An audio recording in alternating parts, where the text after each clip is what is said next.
Wake up! How about now? You still wired in? You remember this movie about Mark Zuckerberg screwing over his friends for quick money? Well, the government is doing the same thing to you.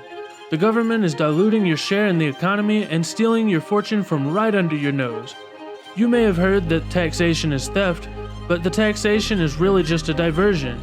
It's like someone stealing a bag of chips in front of the store to get your attention while their buddy just robs the whole safe in the back. The government steals from you every day, and this greed has led to the downfall of empires throughout history. It's just a matter of time until it happens here too. In Germany, between June of 1921 and November of 1923, inflation reached over 30,000% annually. During this time, prices would have doubled every few days, and people were paid hourly because by the time they got to the store, the prices would go up and they wouldn't have enough money to buy the things that they needed. This happened because Germany suspended the gold standard in World War I in order to print more money to fund the war. After World War I, Germany was required to pay reparations of 132 billion marks. That was a lot of money back in those days.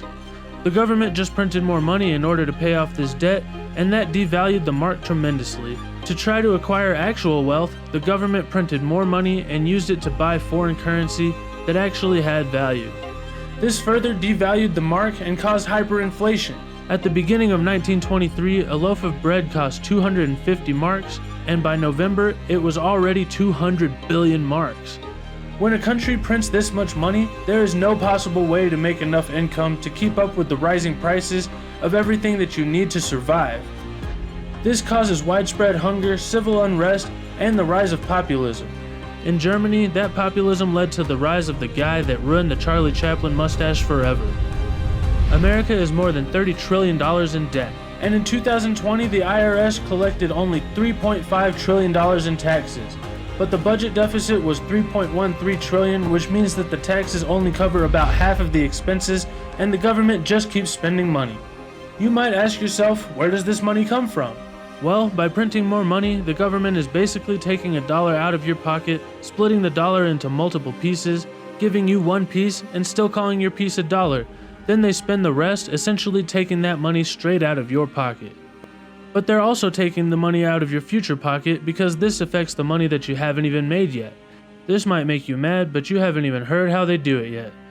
You're about to learn why the dollar is a Ponzi scheme.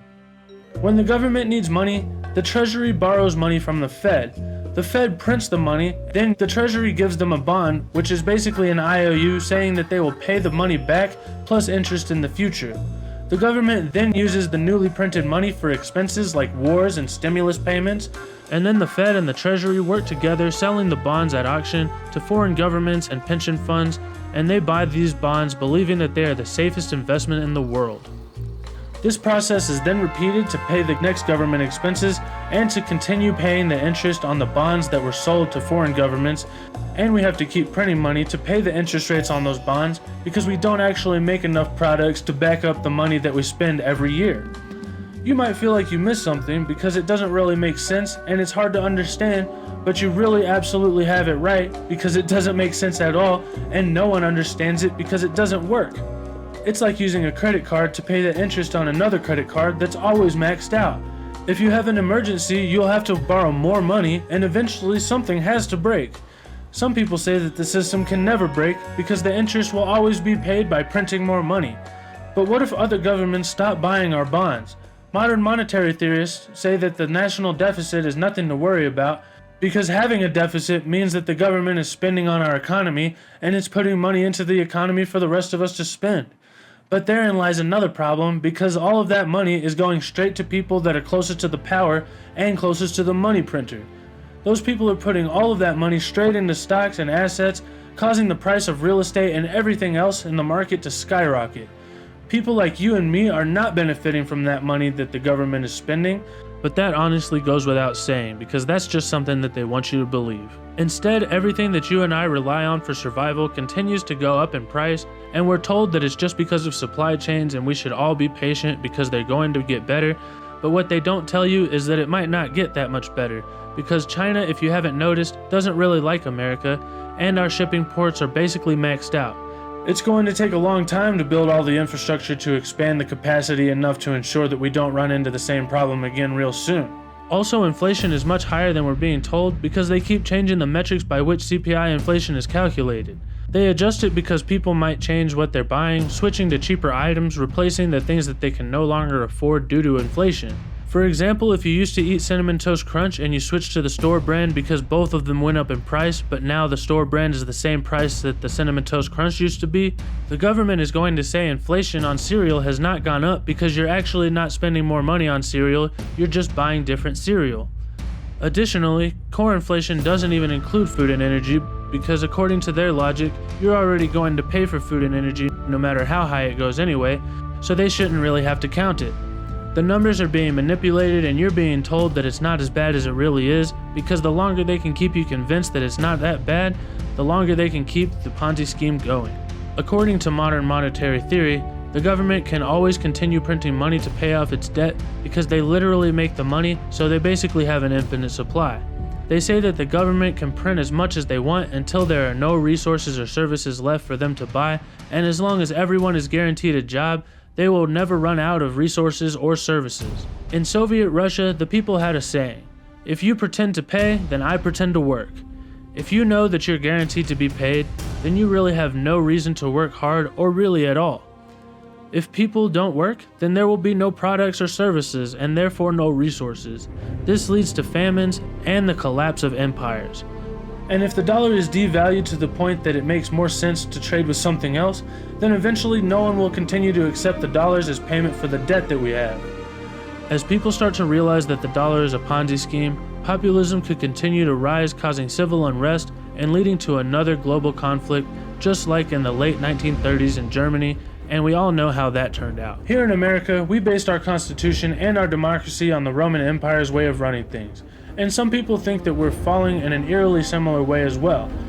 You let me know if you see any similarities. Early in the 2nd century, Rome got its money from mining, pillaging after winning wars, and from taxes. To pay for its huge army, they printed gold aureus coins and silver denarius coins using the precious metals that were obtained through said wars and mining. This system was working fine as they were expanding their empire and had enough precious metals to fill the coins with what they were actually supposed to be filled with. However, whenever they didn't expand their borders enough to make the gold and silver they needed, then they would add other metals to the coin, devaluing them a little bit at a time. At first this had little negative effect, but that all changed in the late 2nd century when they ran into some expensive problems. Rome was hit with the Antonine Plague, and for this new sickness, the Roman population was a virgin one. This means that they had no previous exposure and therefore no natural immunity. It hit the population hard, spreading fast through the Romans' perfectly constructed roads that were used by the rich to flee their cities for the villas in the countryside. The sickness killed 2,000 people per day, devastating the military and taking many years and a lot of spending to recover from. The pandemic also reduced the workforce and the amount of taxes that were being paid to the government, and this meant that the economy started to struggle. The diminished workforce led to food shortages and higher prices, so people started to move to cheaper areas with more food, causing certain populations to dwindle even further. It has been said that this was the beginning of the fall of the Roman Empire, because in the following decades, as they moved into the 3rd century, they continued devaluing their currency. Invasions shrunk the empire, lowering the revenue and assets including land, gold, and mines. Stipends were used to deter violent invaders, literally giving their wealth to the enemies, and the military expenses rose, meaning that the empire continued minting coins from gold that they didn't have, filling the coins with other metals and reducing the size and weight of the coins, causing hyperinflation. Through all of this, the Romans had a system kind of like our own, where they would determine the value of each piece of currency based on what the government said it was worth, instead of the value of the materials the currency was actually made of. Only when people lost faith in the government did they start to value the coins based on the content of the coin itself, instead of the face value. What if this happened here and we lost faith in our government? What if we had to look for value in the materials our currency is made of? Our money is made of paper and cheap metals at best. Most of our money is just numbers on a computer. There is no inherent value in our currency whatsoever. Somehow we were convinced a long time ago that it's safer and easier to carry around pieces of paper instead of gold. After all, you can get robbed pretty easily for gold. It's better for you to have your gold deposited with the government and carry around these stupid IOUs instead, they told us. That way the government can protect your gold and you can always get your gold back from the government when you need it. So a long time ago, everybody deposited their gold in the bank and got dollars in exchange for it, believing that their money was in the safest hands possible.